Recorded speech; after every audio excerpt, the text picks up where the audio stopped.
Random question. Have you ever been lost in a new city, clutching your phone like it's the last chocolate chip cookie at a birthday party? Yeah, me too. It's okay. And yes, I'm going somewhere with this. Please stick with me. Google Maps can often be our best friend, right? It's funny how much we take it for granted. It's guiding us through streets that look like they were named by someone just randomly throwing Scrabble tiles on a board. But here's the thing. Be it Google Maps or Waze or Apple Maps, pick your fancy. For today, we're just going to stick with Google as it's just easier. So, Google Maps is fantastic, right, for helping us navigate through those perhaps unfamiliar streets, right, avoiding traffic jams, and even suggesting the best pit stop for a cup of coffee. It's like that reliable friend that's a local, someone who always knows the ways around and even some shortcuts that only the natives know. But what about the winding alleys of our emotions? You know, those inner roads that don't necessarily have clear signs or even stoplights at all to guide us. The ones where you can easily find yourself at a dead end of confusion or just circling the roundabout of self-doubt. We've all been there. So if that's the case, whose are Google Maps for our emotions? Is there an app that can reroute us when we're stuck in the traffic jam of our own anxieties or guide us smoothly through the one-way streets of bad relationships? It's a deep question, right? Because while technology has obviously advanced leaps and bounds in helping us navigate the physical world, the emotional world is just a place we often find ourselves on a map, stranded even. And that's where our compass comes in. It's the closest thing we have to an emotional GPS, guiding us through these difficult paths of empathy, of love, or even just a simple connection. Compass. What do you mean, Chad? Compass of what? Well, compass of compassion. I'm going to say that again. Compassion. It was interesting when I was doing the research for this episode that I looked up the history of the word compassion. And it's actually Latin, and the original translation means to suffer with. And then there was another one, and I have to admit, I got a little emotional when I read it. To endure hardship together with another. Oh, I have chills right now. I'm going to say that one again. To endure hardship together with another. I'm done. Just call it a day. I could just sit with that for so long. There's so much to chew in that, right? Call it a day. End of episode. Okay, I'll continue. But you know how a compass always points north, right? It's giving you a sense of direction when you're lost in the woods or when you're wandering around through a new city. Think of compassion as your emotional compass. It's something we really don't think about, is it? But it's like that mentor who nudges you to understand people rather than jumping to conclusions or just avoiding them like they're last week's leftovers. Here, let me explain.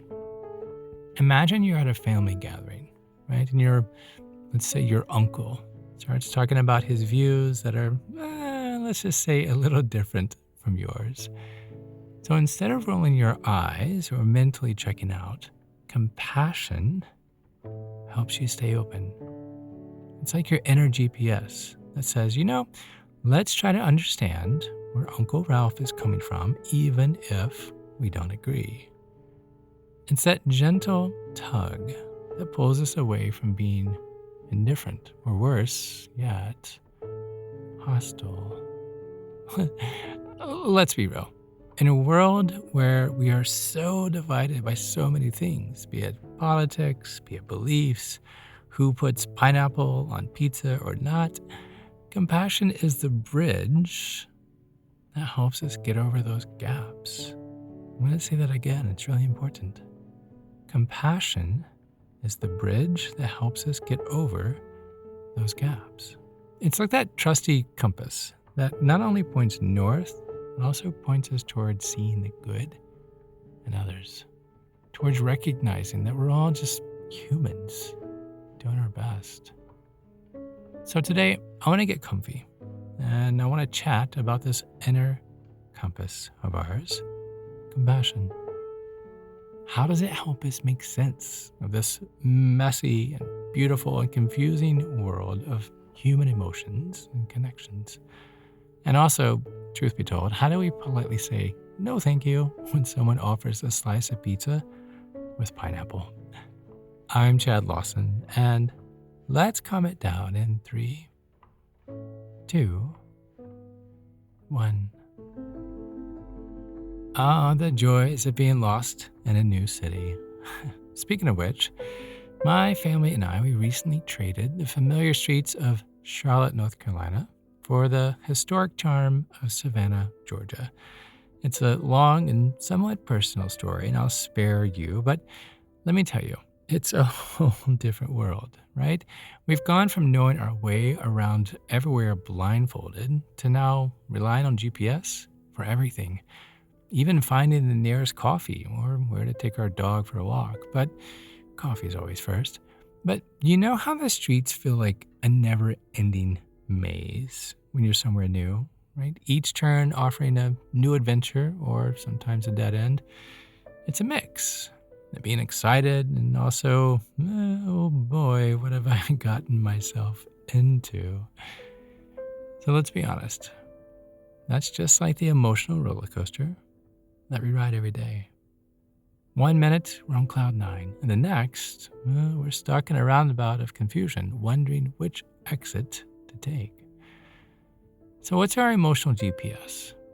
What helps us not just survive, but thrive in this complex world of feelings and relationships? Yes, compassion. But Chad, hold on a second.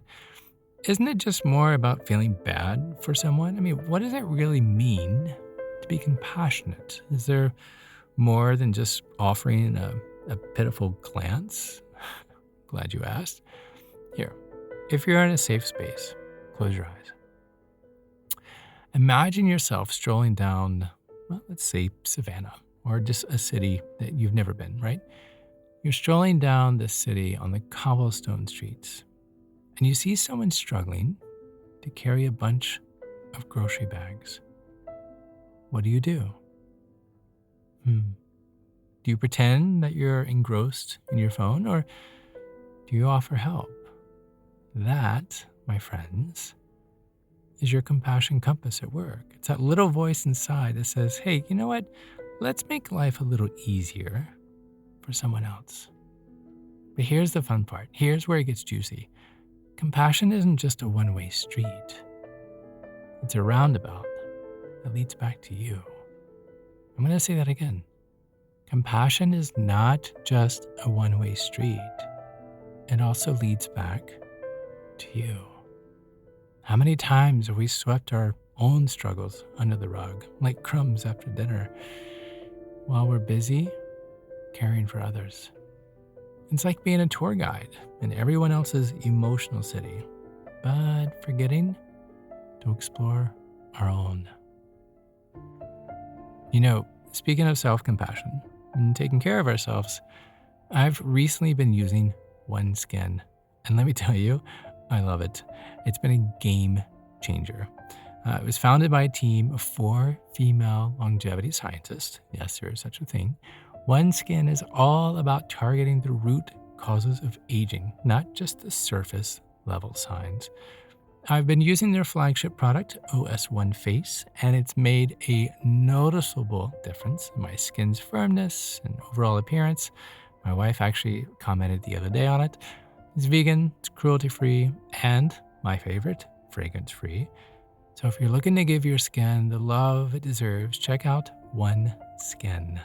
For a limited time, you can get 15% off with the code CALM, C-A-L-M, at oneskin.co.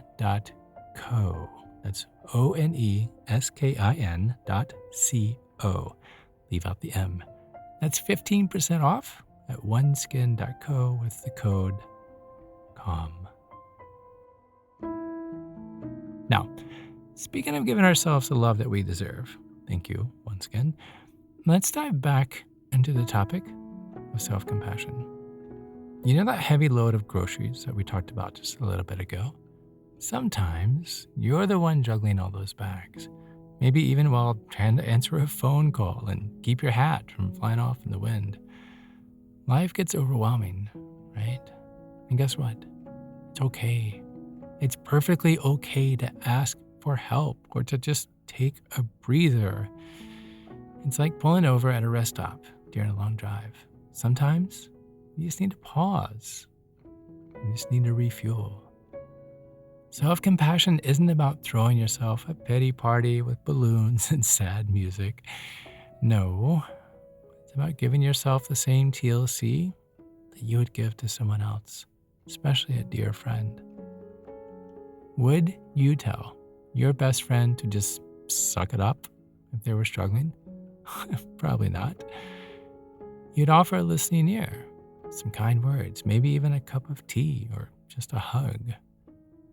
So why not extend the same kindness to yourself? Have you ever stopped to think that you, yes, you, deserve a slice of that compassion pie? It's not just food for thought. This is a full course meal for the soul. Now, compassion has a highway that runs parallel to itself, and that's empathy. Think of empathy as stepping into someone else's world for a moment, but without losing your own emotional footing. I'm going to say that again. It's a lot to think through. Think of empathy as stepping into someone else's world just for a moment, without losing your own emotional footing. It's like being a guest in someone's home, right? You respect their space, but you also know you're eventually going to go back to your own place, right? Have you ever heard of compassion fatigue? Imagine it's like your emotional battery running low because you've been giving out too much energy without recharging. It's like driving through a storm with windshield wipers that just can't quite keep up. So, how do we keep our emotional balance? I'm an extreme empath by nature, so how do we empathize without feeling like we've just given away every last bit of our emotional energy? And the word I'm about to tell you, the very first thing that you're probably going to think is a negative thought about this, because this word has a connotation of negativity. But I want you to be very open with what I'm about to say. If you're in a safe space, close your eyes with me. With your eyes closed, receive what I'm about to say. The word is boundaries. The key is boundaries. I want you to think of boundaries like it's an emotional portion control. You wouldn't eat an entire cake in one sitting, right? Well, okay, maybe you would, but you would probably regret it later. But the same goes for empathy. Take in what you can handle. Offer support, but also know when to step back, to recharge your own batteries. It's not selfish, it's self-care. If you're wanting to have that deep, sustaining, meaningful, hey, let me help you with this kind of empathy, you have to take care of yourself before there's no self to any longer take care of. You can't pour from an empty cup. Did you hear that? You cannot pour from an empty cup. So what do we do with this? What do we do with this compass, right? Like, how do we even just open it up, look north, and begin walking? Well, there's action steps.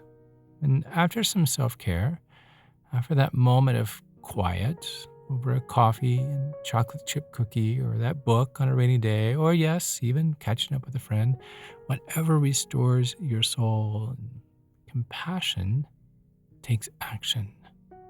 Compassion isn't just some warm, fuzzy feeling. It's rolling up your sleeves and diving in. It's the bridge between I feel you and I've got you. So what's your game plan? How will you fine-tune your compassion compass today? How will you make your way through this intricate, this beautiful, sometimes bewildering maze of human emotions? Which is why I smile every time I get to say this. This show is sponsored by BetterHelp. Life is full of twists and turns, right? You know this. And sometimes we could all use a little guidance. And that's where BetterHelp comes in. It's an entirely online therapy platform designed to be convenient and flexible. Just fill out the brief questionnaire and you'll be matched with a licensed therapist. Even if you're not vibing with them, even if they're like going south and you're going north, you can switch at any time. No extra charge. Let therapy be your map with BetterHelp. Visit betterhelp.com/calmit, CALMIT. Visit there today to get 10% off your first month. That's BetterHelp, HELP.com/calmit, CALMIT.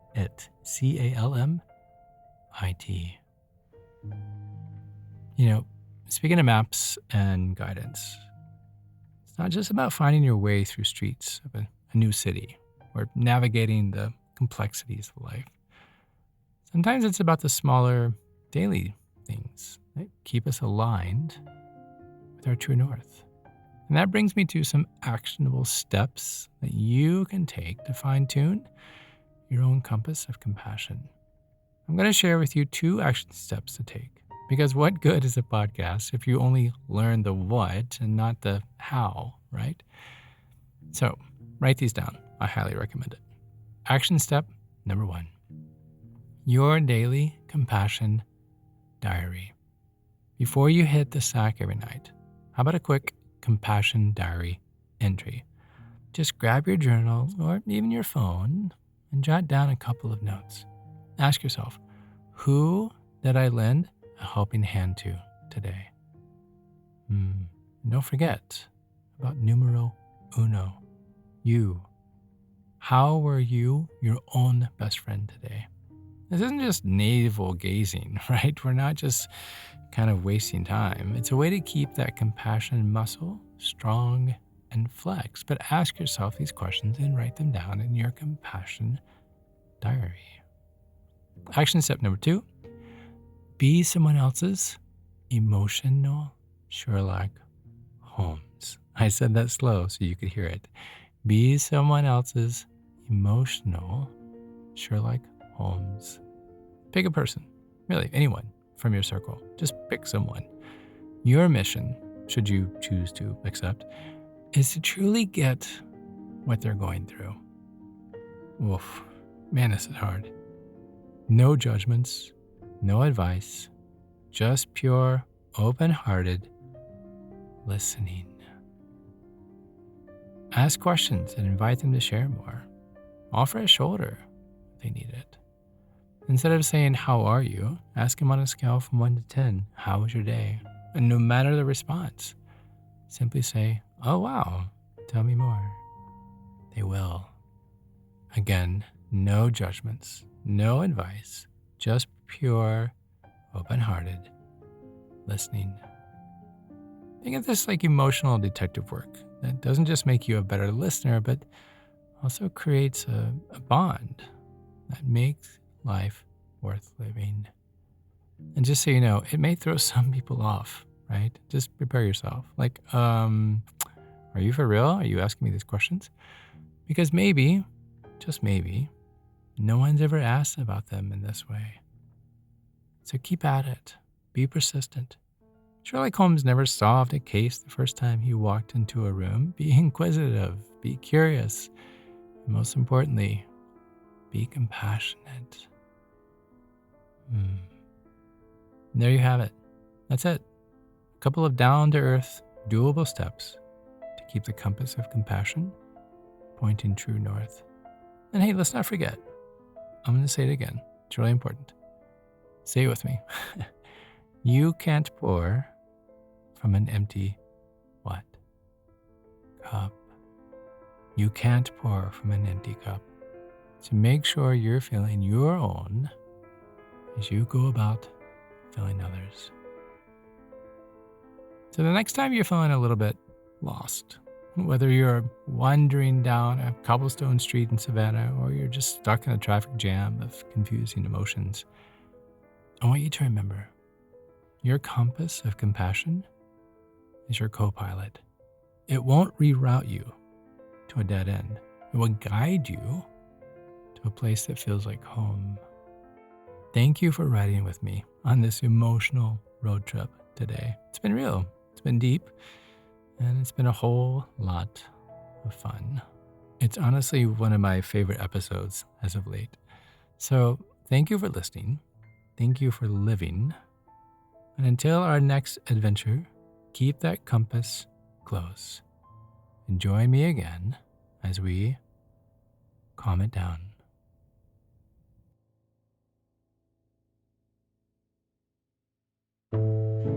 To find more episodes of Calm It Down, see where I may be appearing in your area, or just simply want to know where to send me some chocolate chip cookies, visit calmitdownpodcast.com.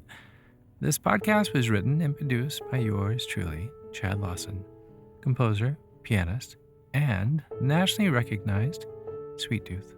The views, expressions, and techniques in this episode are of my personal opinion and not intended, nor should they, serve as a substitute for medical advice or diagnosis rendered to you by your individual doctor or other healthcare provider. Only a licensed physician should evaluate your situation, provide a diagnosis, or render other medical advice to you, and you should only act upon the advice of this physician. Now, I'm an extreme empath by nature, but my profession is that of a composer and pianist, not a licensed therapist or physician. I hear from thousands of listeners how my music has helped them through various stages of emotional needs, and I simply want to offer this in future podcast episodes to aid those needs. So to find a list of licensed professionals in your area, please visit calmitdownpodcast.com. And if you've enjoyed today's episode, please leave a review, or better yet, share it with a friend. While it takes less than 60 seconds to do, its impact will last for years to come, as every little bit helps in growing the awareness and the importance of mental and emotional health. Thank you for listening. Thank you for living. And until next time, be kind to your mind and join me again as we calm it down.